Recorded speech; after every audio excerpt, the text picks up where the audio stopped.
दोस्तों, आज का वीडियो हमारा reverse forward star delta starter के कंट्रोल वायरिंग के बारे में है। दोस्तों, पिछले वीडियो में हमने सीखे थे कि किस प्रकार से हम reverse forward star delta starter का पावर वायरिंग करते हैं। उसमें मैंने आपको बहुत ही अच्छे तरीके से एक्सप्लेन किया था कि किस प्रकार से हम पावर वायरिंग करते हैं। तो उसी स्टार्टर का आज हम कंट्रोल वायरिंग करना सीखेंगे। जो हमारा reverse forward star delta starter होती है, उसमें हमें 4 कॉन्टैक्टर का इस्तेमाल करना पड़ता है। ठीक है, इन्हीं कॉन्टैक्टर के द्वारा हम स्टार्टर को बनाते हैं। अब इसके साथ साथ हमें कुछ और इलेक्ट्रिकल इक्विपमेंट का इस्तेमाल करना पड़ेगा कंट्रोल वायरिंग करने के लिए। तो यहाँ पे हम क्या क्या इलेक्ट्रिकल इक्विपमेंट का इस्तेमाल करेंगे देख लीजिए। सबसे पहले तो हमें कंट्रोल वायरिंग करना है। ठीक है, तो कंट्रोल पावर सप्लाई के लिए हम यहाँ पे एक एमसीबी का उपयोग करेंगे। ठीक है दोस्तों, उसके बाद हमारा जो मोटर होती है उसके प्रोटेक्शन के लिए यहाँ पर हम एक ओवरलोड रिले का इस्तेमाल करेंगे। उसके बाद देखिए, यहाँ पर हमारा जो मोटर होती है उसको बंद करने के लिए एक स्टॉप पुश बटन का इस्तेमाल करेंगे। और यहाँ पे हमें मोटर को फॉरवर्ड डायरेक्शन और रिवर्स डायरेक्शन दोनों डायरेक्शन में चलाना है। ठीक है, तो इसके लिए हमें यहाँ पे 2 पुश बटन का उपयोग करना पड़ेगा। एक हमारा फॉरवर्ड पुश बटन होगा और दूसरा रिवर्स पुश बटन होगा। ठीक है, अब देखिए दोस्तों, जब हम मोटर को स्टार्ट करते हैं reverse forward star delta starter के द्वारा, तो सबसे पहले हम मोटर को स्टार कनेक्शन में स्टार्ट करते हैं। ठीक है, उसके कुछ समय बाद हम क्या करते हैं, स्टार कनेक्शन को हटा के डेल्टा कनेक्शन में कनेक्ट कर देते हैं, यानी कि मोटर के वाइंडिंग को डेल्टा कनेक्शन में कनेक्ट कर देते हैं। ठीक है, अब ये जो चेंज ओवर है स्टार कनेक्शन से डेल्टा कनेक्शन में, उसको कंप्लीट कराने के लिए यहाँ पे हम एक टाइमर का उपयोग करते हैं। ये जो हमारा टाइमर होगा वो ऑन डिले टाइमर होगा। ठीक है दोस्तों, चलिए आगे बढ़ते हैं। तो देखिए, यहाँ पे हमें इन्हीं सभी इलेक्ट्रिकल इक्विपमेंट का यूज़ करके हमें कंट्रोल वायरिंग करना है। तो कंट्रोल वायरिंग कैसे करेंगे देख लीजिए।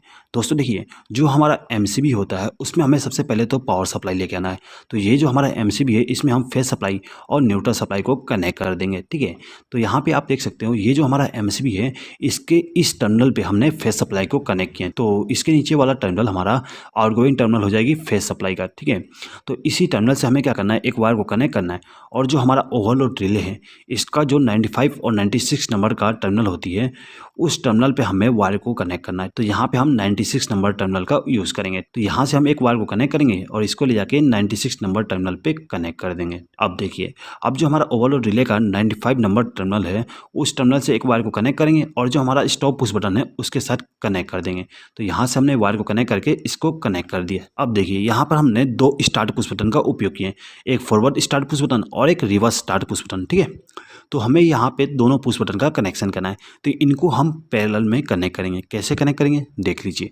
यहाँ पे आपको क्या करना है कि ये जो आपका स्टॉप पुश बटन है इसके आउटगोइंग टर्मिनल से एक वायर को कनेक्ट करिएगा और इसको 2 भागों में डिवाइड कर दीजिएगा। ठीक है, आपको क्या करना है, अब ये जो आपका स्टार्ट पुश बटन है उसको हम यहाँ से वायर को कनेक्ट करके पावर सप्लाई दे देंगे, यानी कि इनकमिंग पावर सप्लाई दे देंगे। ठीक है, इसी प्रकार से आपका जो रिवर्स पुश बटन है उसको भी इनकमिंग पावर सप्लाई दे देंगे। अब हमें क्या करना है कि ये जो हमारा स्टार्ट पुश बटन है इसको प्रेस करने के बाद हमारा कॉन्टैक्टर स्टार्ट होना चाहिए। ठीक है, ये पुश बटन हमने फॉरवर्ड के लिए इस्तेमाल किए हैं और ये वाला रिवर्स के लिए। तो जब हम फॉरवर्ड पुश बटन को प्रेस करें तो हमारा फॉरवर्ड कॉन्टैक्टर स्टार्ट होना चाहिए और रिवर्स पुश बटन को जब हम प्रेस करें तो रिवर्स कॉन्टैक्टर स्टार्ट होना चाहिए। ठीक है, तो हमें क्या करना है, यहाँ से एक वायर को कनेक्ट करना है और जो हमारा फॉरवर्ड कॉन्टैक्टर है इसके A1 टर्मिनल के साथ कनेक्ट करना है, यानी कि यहाँ पर। ठीक है, तो हम यहाँ पे वायर को डायरेक्ट कनेक्ट नहीं करेंगे। दोस्तों याद रखिएगा, यहाँ पे आपको वायर सीधा ला के कनेक्ट नहीं करना है, आपको यहाँ पे एक इंटरलॉकिंग का इस्तेमाल करना है। क्या इंटरलॉकिंग इस्तेमाल करेंगे दोस्तों देख लीजिए।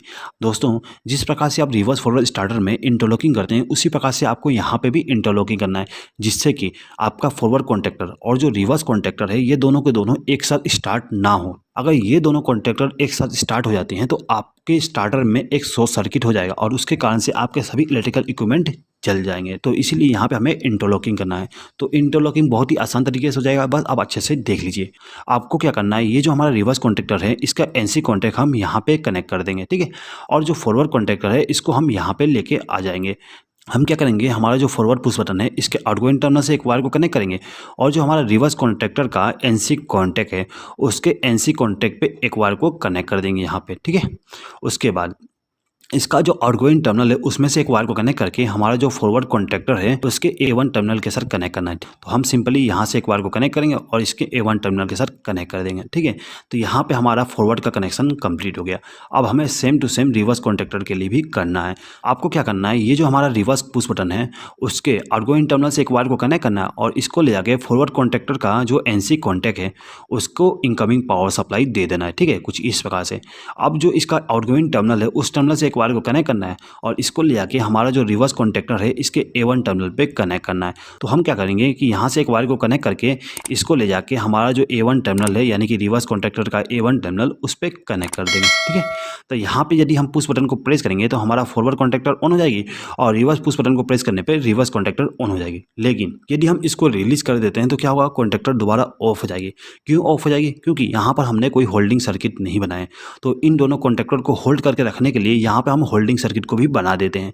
दोस्तों, फॉरवर्ड कॉन्टैक्टर को होल्ड कराने के लिए आप क्या करोगे, फॉरवर्ड कॉन्टैक्टर का जो एनो कॉन्टैक्ट है उसका इस्तेमाल करना पड़ेगा। ठीक है, इसी प्रकार से आपका जो रिवर्स कॉन्टैक्टर है उसको होल्ड कराने के लिए रिवर्स कॉन्टैक्टर का एनो कॉन्टैक्ट का इस्तेमाल करना पड़ेगा। ठीक है, तो यहाँ पर हमने फॉरवर्ड कॉन्टैक्टर का एनो कॉन्टैक्ट ले लिया और यहाँ पे रिवर्स कॉन्टैक्टर का एनो कॉन्टैक्ट ले लिया। ठीक है, अब आपको क्या करना है कि ये जो पुश बटन है इसके इनकमिंग टर्मिनल यानी कि यहाँ से एक वायर को कनेक्ट करके लेके जाएंगे और जो हमारा एनो कॉन्टैक्ट है उसको इनकमिंग पावर सप्लाई दे देंगे। उसके बाद ये जो आपका एनो कॉन्टैक्ट है इसका जो आउटगोइंग टर्मिनल है ये वाली, ठीक है, यहाँ से आप एक वायर कनेक्ट करिए और इसको ले जाके A1 टर्मिनल के साथ कनेक्ट कर दीजिए। ठीक है, तो यहाँ पे हमारा होल्डिंग सर्किट बन गया फॉरवर्ड कॉन्टैक्टर के लिए। तो सेम टू सेम आप रिवर्स कॉन्टैक्टर के लिए भी कर दीजिएगा। तो यहाँ पे हम क्या करेंगे, ये जो हमारा रिवर्स पुश बटन है इसके इनकमिंग टर्मिनल से एक वायर को कनेक्ट करेंगे और इसको ले जाके रिवर्स कॉन्टैक्टर का एनो कॉन्टैक्ट जो है उसको इनकमिंग पावर सप्लाई दे देंगे। ठीक है, उसके बाद इसके आउटगोइंग टर्मिनल से एक वायर को कनेक्ट करेंगे और A1 टर्मिनल के साथ कनेक्ट कर देंगे। ठीक है दोस्तों, यदि आप यहाँ पर टाइमर और डेल्टा कॉन्टैक्टर और स्टार्ट कॉन्टैक्टर का उपयोग नहीं करते तो ये आपका रिवर्स फॉरवर्ड स्टार्टर का कंट्रोल वायरिंग हो जाएगा। ठीक है, यहाँ पर हमने रिवर्स फॉरवर्ड स्टार्टर का कंट्रोल वायरिंग ही बनाया है। अब इसको आपको reverse forward star delta starter में कन्वर्ट करना है। तो कन्वर्ट करने के लिए यहाँ पर आपको एक टाइमर का इस्तेमाल करना है। तो सबसे पहले हम टाइमर का कनेक्शन करेंगे। तो देखिए यहाँ पे हमारा जो टाइमर है उसमें पावर सप्लाई तब जाना चाहिए जब हम पुश बटन को प्रेस करें, चाहे तो हम फॉरवर्ड पुश बटन प्रेस करें या फिर रिवर्स पुश बटन को प्रेस करें। दोनों में से किसी भी पुश बटन को प्रेस करते हैं तो हमारा जो टाइमर है वो ऑन हो जाना चाहिए। ठीक है, तो इसके लिए हम क्या करेंगे कि ये जो हमारा फॉरवर्ड कॉन्टैक्टर है इसका एनो कॉन्टैक्ट का इस्तेमाल करेंगे। तो यहाँ पर हमने फॉरवर्ड कॉन्टैक्टर का एनो कॉन्टैक्ट ले लिए। अब इसको हमें इनकमिंग पावर सप्लाई देना है। तो हम यहाँ से एक वायर को कनेक्ट करेंगे और इसको ले आके हमारा जो फॉरवर्ड कॉन्टैक्टर है उसके एनो कॉन्टैक्ट के साथ कनेक्ट कर देंगे। ठीक है, अब हम क्या करेंगे, इसका जो आउटगोइंग टर्मिनल है उसमें से एक वायर को कनेक्ट करेंगे और इसको ले जाके हमारा जो टाइमर है उसके A1 टर्मिनल के साथ कनेक्ट कर देंगे, यानी कि इस टर्मिनल के साथ कनेक्ट कर देंगे। ठीक है दोस्तों, तो हम यहाँ पे कनेक्शन कर देते हैं।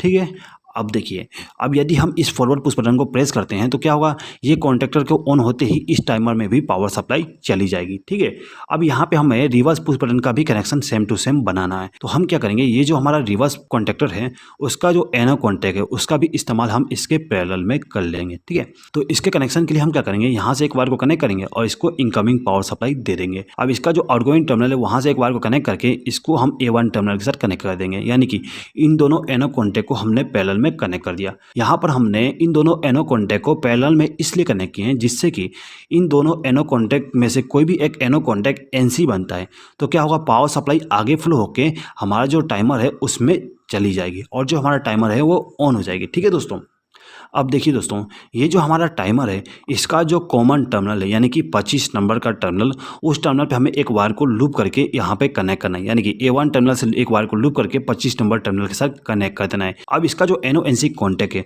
उसका इस्तेमाल हम स्टार कॉन्टैक्टर और डेल्टा कॉन्टैक्टर के लिए करेंगे। ठीक है दोस्तों, एक चीज़ याद रखिएगा कि टाइमर का कॉमन टर्मिनल 25 या फिर 15 नंबर टर्मिनल होता है। ठीक है, और आपका जो टाइमर होता है उसका जो एनो कॉन्टैक्ट होता है वो हमारा 28 नंबर टर्मिनल या फिर 18 नंबर टर्मिनल होता है। ठीक है, और जो NC कॉन्टैक्ट होता है वो 16 नंबर टर्मिनल या फिर 26 नंबर टर्मिनल होती है।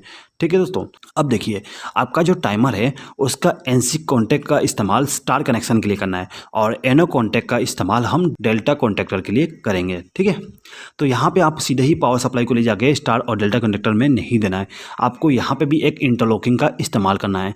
क्या इंटरलॉकिंग इस्तेमाल करेंगे दोस्तों, देख लीजिए, यहाँ पे जो आपका स्टार और डेल्टा कॉन्टैक्टर है उनको आपस में इंटरलॉक करना है जिससे कि दोनों कॉन्टैक्टर एक साथ स्टार्ट ना हो। ठीक है, तो इंटरलॉकिंग कैसे करेंगे देख लीजिए, यहाँ पे भी आपको सेम करना है। जिस प्रकार से हमने रिवर्स और फॉरवर्ड कॉन्टैक्टर को इंटरलॉक किए थे सेम टू सेम यहाँ पे भी हम करेंगे। तो यहाँ पे हम क्या करेंगे, जो हमारा स्टार कॉन्टैक्टर है उसका NC कॉन्टैक्ट को हम डेल्टा कॉन्टैक्टर के सीरीज में कनेक्ट करेंगे और जो हमारा डेल्टा कॉन्टैक्टर है इसका NC कॉन्टैक्ट को स्टार कॉन्टैक्टर के सीरीज में कनेक्ट करेंगे। ठीक है दोस्तों, चलिए आगे बढ़ते हैं। अब देखिए दोस्तों, ये जो हमारा स्टार कॉन्टैक्टर है इसका वायरिंग कर देते हैं। ठीक है, तो इसके वायरिंग करने के लिए हम क्या करेंगे, हमारा जो टाइमर है इसका NC कॉन्टैक्ट का इस्तेमाल करेंगे। ठीक है, NC कॉन्टैक्ट हमारा 26 नंबर का टर्मिनल है। ठीक है, तो यहाँ से हम एक वायर को कनेक्ट करेंगे और इसको ले जाके हमारा जो डेल्टा कॉन्टैक्टर का NC कॉन्टैक्ट है उसको इनकमिंग पावर सप्लाई दे देंगे। अब इसका जो आउटगोइंग टर्मिनल है वहाँ से एक वायर को कनेक्ट करेंगे और स्टार्ट कॉन्टैक्टर के A1 टर्मिनल पे कनेक्ट कर देंगे। ठीक है, अब देखिए, अब जो टाइमर का NO कॉन्टैक्ट है यानी कि 28 नंबर का टर्मिनल, उस टर्मिनल से आप एक वायर को कनेक्ट करिए और वहाँ से ले जाके आपका जो स्टार कॉन्टैक्टर का NC कॉन्टैक्ट है उसको इनकमिंग पावर सप्लाई दे दीजिए।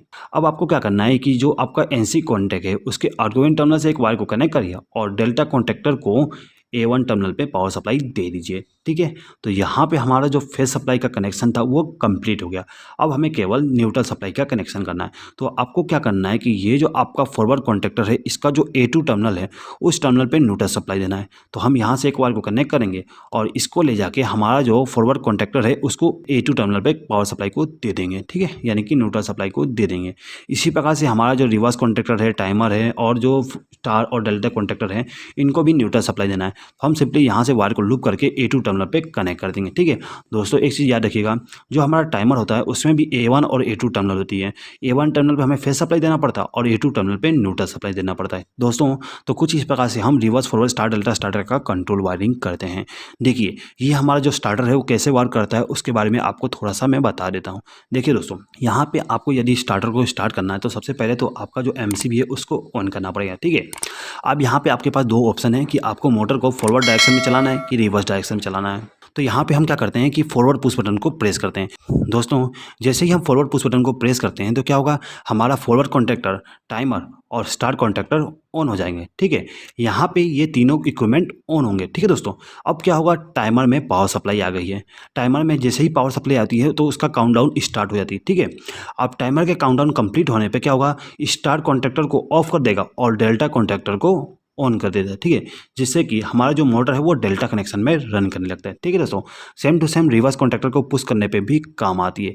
जैसे ही आप रिवर्स पुश बटन को प्रेस करोगे तो आपका रिवर्स कॉन्टैक्टर ऑन होगी और टाइमर ऑन होगा और स्टार्ट कॉन्टैक्टर ऑन होती है। ठीक है, अब क्या होगा, टाइमर का काउंटडाउन स्टार्ट हो गया और टाइमर के काउंटडाउन कंप्लीट होने पर डेल्टा कॉन्टैक्टर ऑन हो जाती है और स्टार्ट कॉन्टैक्टर ऑफ हो जाती है। दोस्तों, यदि आप चाहते हो कि मैं इसका जो कंट्रोलिंग है उसको अच्छे तरीके से एक्सप्लेन करूँ तो प्लीज़ कॉमेंट बॉक्स में कॉमेंट करके बता दीजिएगा। तो मैं आपके लिए एक अलग से वीडियो बना दूंगा जिसमें मैं आपको अच्छे तरीके से एक्सप्लेन करूंगा कि ये जो हमारा कंट्रोल वायरिंग है वो कैसे वर्क करता है। आई होप कि आपको ये वीडियो पसंद आया होगा। दोस्तों, यदि आपको ये वीडियो पसंद आए तो प्लीज़ इस वीडियो पर लाइक, शेयर और कमेंट कर दीजिएगा और यदि आपने अभी तक हमारे चैनल को सब्सक्राइब नहीं किया तो सब्सक्राइब भी कर लीजिएगा। इस वीडियो को देखने के लिए धन्यवाद।